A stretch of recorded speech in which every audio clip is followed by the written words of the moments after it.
Innal hamdalillah nahmaduhu wa nasta'inuhu wa nastaghfiruh wa na'udzu billahi min shururi anfusina wa min sayyiati a'malina. May yahdihillahu fahuwal muhtadi wa may yudlil falan tajida lahu waliyyan mursyida. Nashhadu an la ilaha illallah wahdahu la syarika lahu wa nashhadu anna Muhammadan abduhu wa rasuluhu allazi la nabiyya ba'da.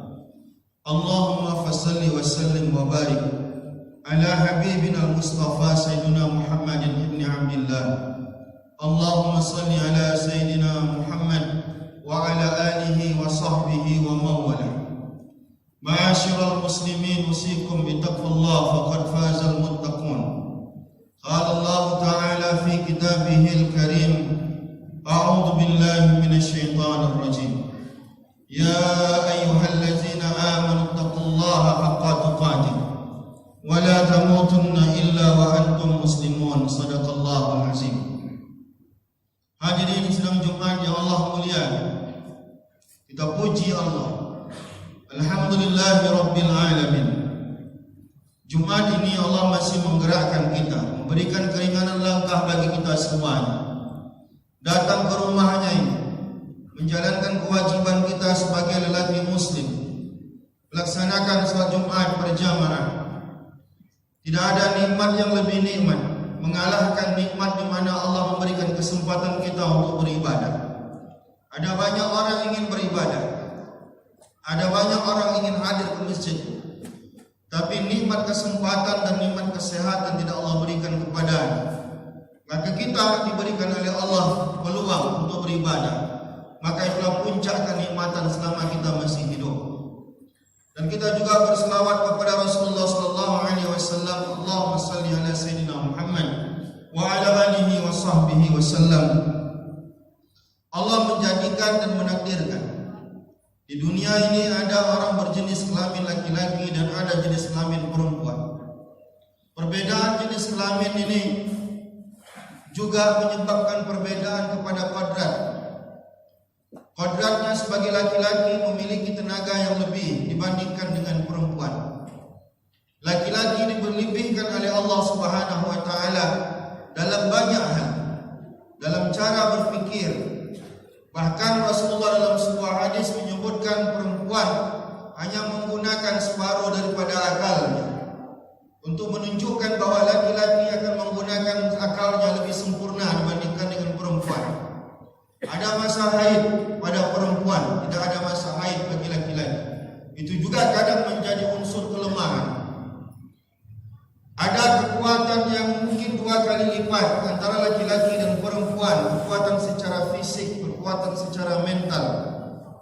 Sehingga dengan perbedaan kodrat ini, perbedaan kekuatan ini, maka laki-laki diberikan oleh Allah amanah yang lebih besar dibandingkan dengan perempuan, yaitu dari segi kepemimpinan Allah membebankan laki-laki untuk memimpin perempuan dalam banyak hal, baik dalam urusan kenegaraan sampai dalam kepemimpinan dalam hubungan rumah tangga.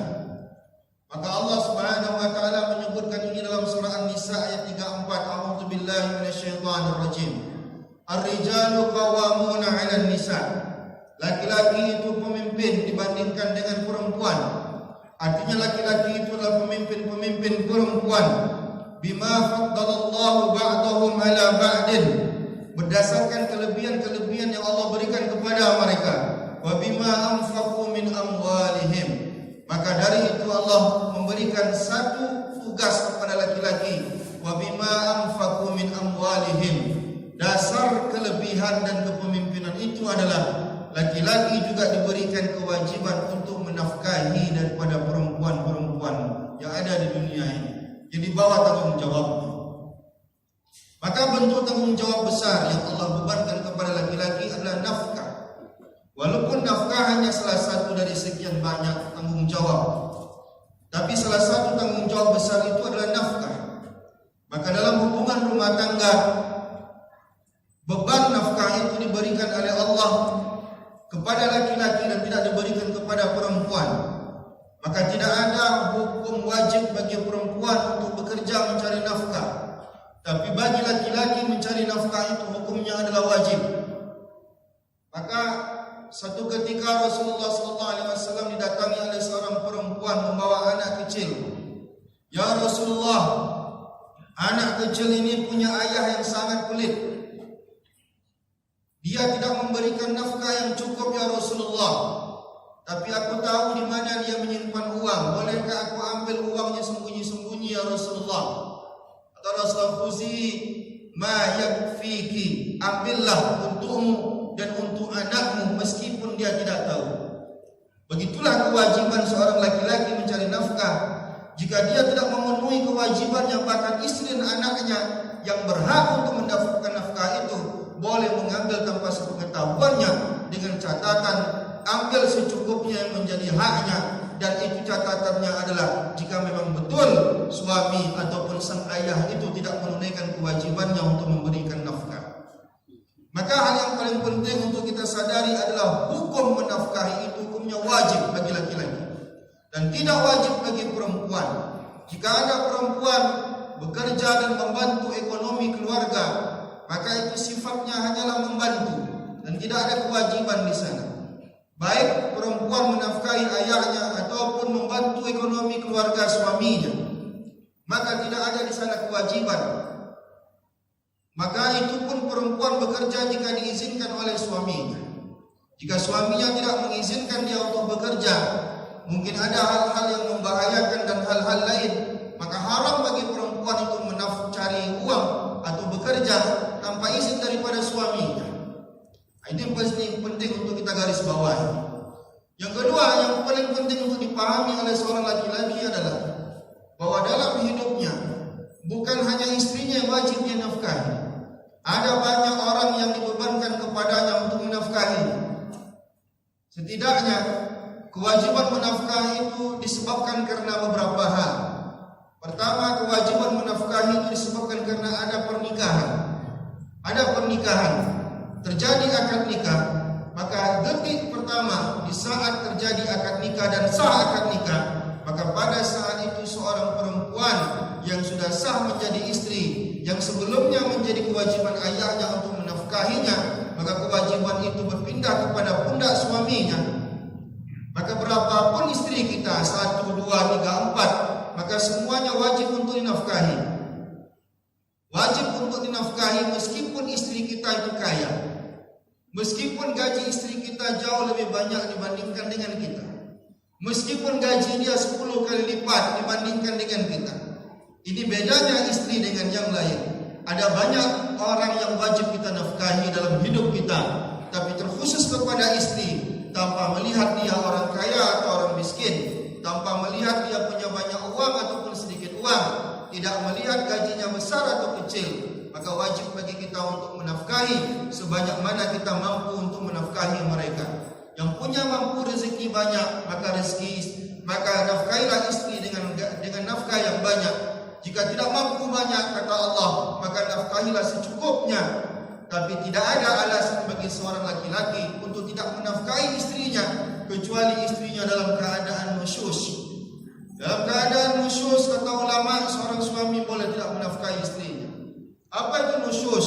Di saat istri tidak lagi menjalankan kewajibannya sebagai istri, durhaka kepada suami, menganggap diri lebih hebat daripada suaminya, tidak lagi mau melayani suaminya, maka saat itu perempuan nusyus. Dan akibat daripada nusyus itu adalah suami boleh tidak menafkahi istrinya sebagai bentuk pelajaran agar dia bertobat daripada nusyusnya. Selama dia tidak melakukan perbuatan nusyus, maka selama itu berapapun jumlah istri kita, semuanya wajib untuk kita nafkahi berdasarkan kemampuan kita, tidak melihat apakah istri kita butuh dengan uang kita atau tidak. Wajib kita untuk memberikannya, dan itulah harga diri bagi seorang suami menafkahi istrinya. Di saat dia memberikan uang nafkah, maka pada saat itulah harga dirinya naik, pada saat itu harga dirinya terjaga. Maka meskipun istrinya kaya, punya uang banyak, dia tak akan bisa menyepelekan suaminya, karena suaminya menjalankan kewajibannya untuk menafkahi. Itu hukumnya wajib. Itulah makna daripada akad nikah ijab qabul sesungguhnya. Ijab Ijab adalah menyerahkan, qabul adalah menerima. Yang diserahkan bukan hanya anak gadisnya, tapi yang diserahkan adalah tanggung jawabnya sebagai seorang wali, sebagai seorang ayah yang wajib menafkahi, melindungi, memperhatikan ibadah anak perempuannya.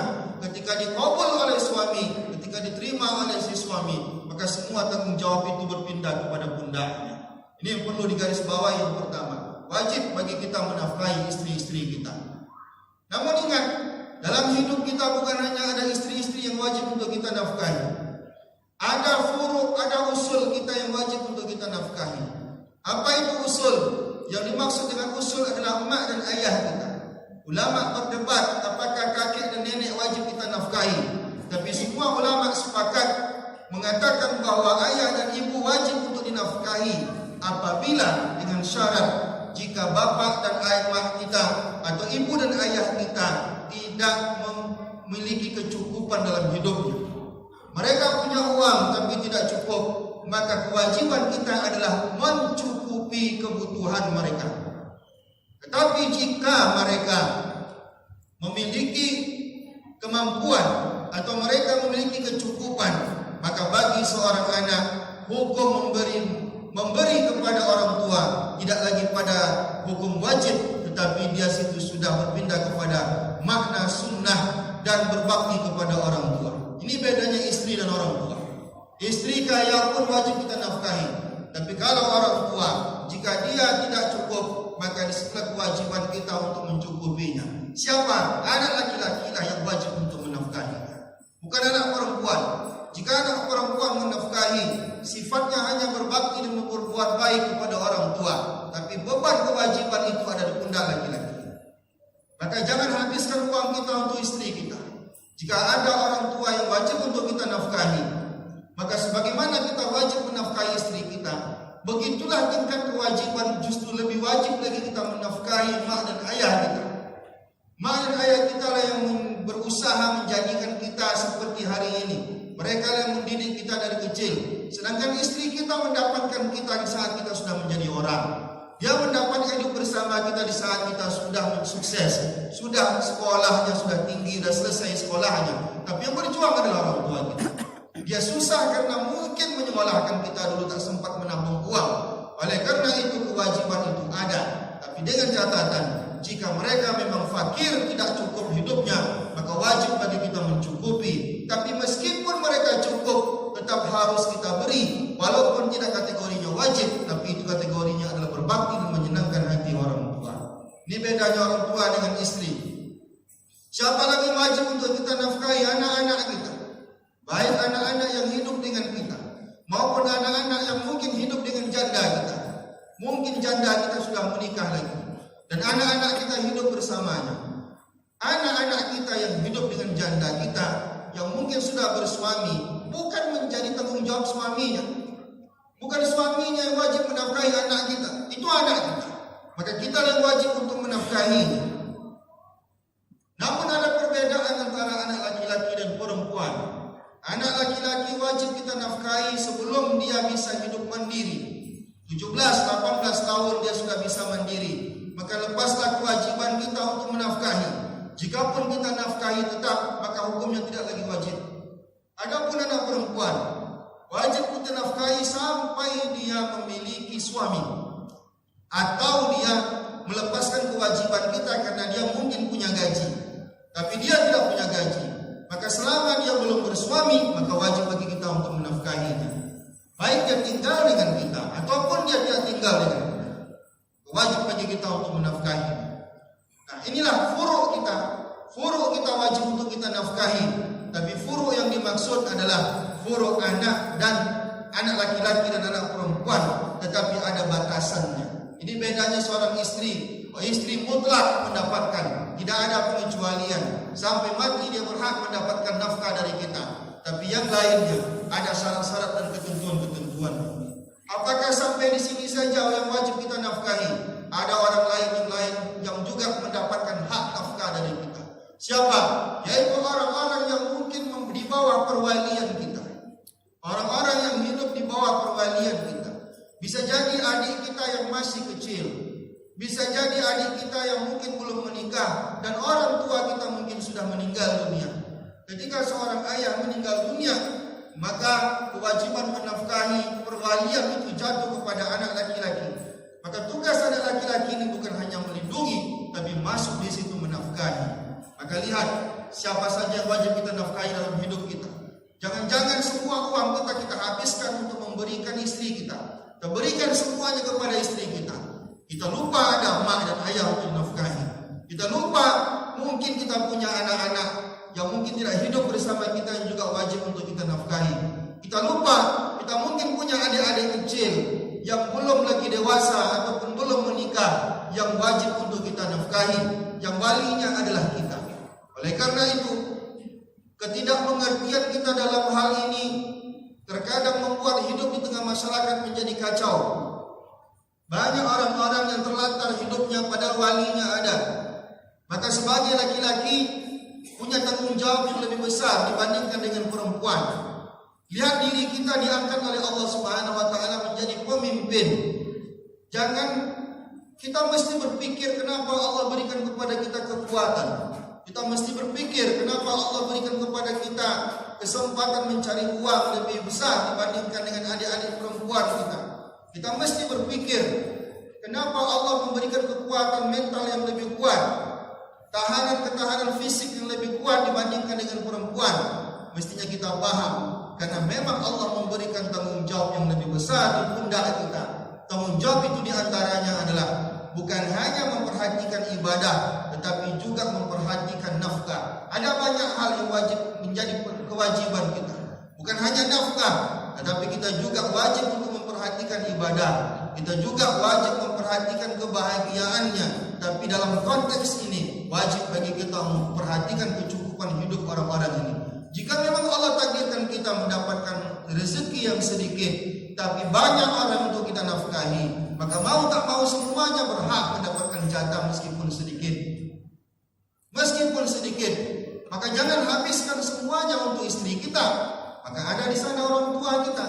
Nanti karena sedikit kita serahkan semua ke istri kita. Akhirnya emak dan ayah kita tak kita nafkahi.